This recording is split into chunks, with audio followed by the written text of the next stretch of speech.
great ducal houses and their august owners are moving with the times. At home to the great British public are superb Chatsworth House and similar monuments to our highest nobility. The magnificence designed for one noble family is in 1957 seen and partly shared by ordinary people making themselves at home.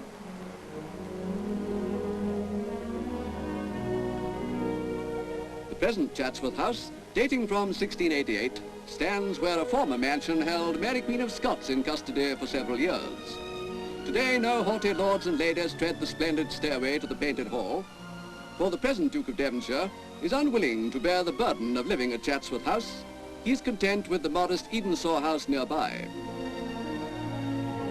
Front page news in these days of ducal poverty, which is more bearable than poverty lower down, is Arundel Castle.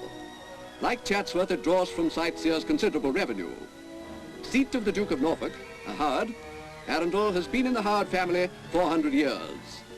The Duke is hereditary Earl Marshal of England and has put up to Parliament a bill proposing to give Arundel to the nation as rent-free home of the Earl Marshals now and forevermore.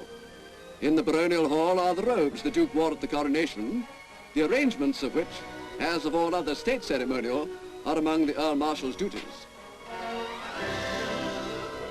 Strongly against the Arundel Bill is forthright Emmanuel Shinwell.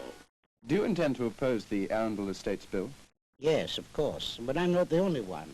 On the Labour side, I think they're unanimous in their opposition.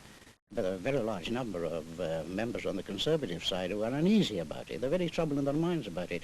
And it must be made quite clear that there's no personal feeling in this matter. This is a matter of public concern, a question of whether somebody is trying to claim a privilege that isn't available to the ordinary person in the community. Owner of Woburn Abbey is the enterprising Duke of Bedford. Both he and the Duchess say it gives them real pleasure to open the 17th century mansion and superb grounds to the thousands who pay for admission every week. And thoroughly well organized it all is. However large might be the income of any duke nowadays, taxation would leave him too little by far to keep the small army of servants essential to such an establishment as Woburn. And each time the vast estates are passed on, death duties force the heir to sell much of the inheritance.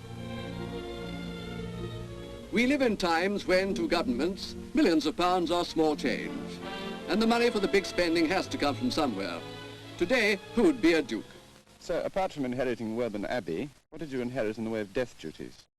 A millstone of £5 million. 5 million? 5 million, and now we've got 5 years in which to pay it, and we're trying to find ways and means. Have you any hope of doing so, sir? Well, we have to, somehow or other. What would happen if you didn't? Well, I imagine they'd come and grab the lot. The Duke of Marlborough is undisturbed by death duties.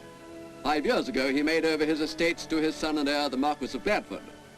Even so, Blenheim Palace needs repairs estimated at £150,000. Blenheim was built for Jack Churchill, 1st Duke of Marlborough, in Queen Anne's time. Sir Winston was born here. How long will the palace remain a ducal seat? For dukes, like lesser folks nowadays, feel the pinch. A great historical tradition may disappear.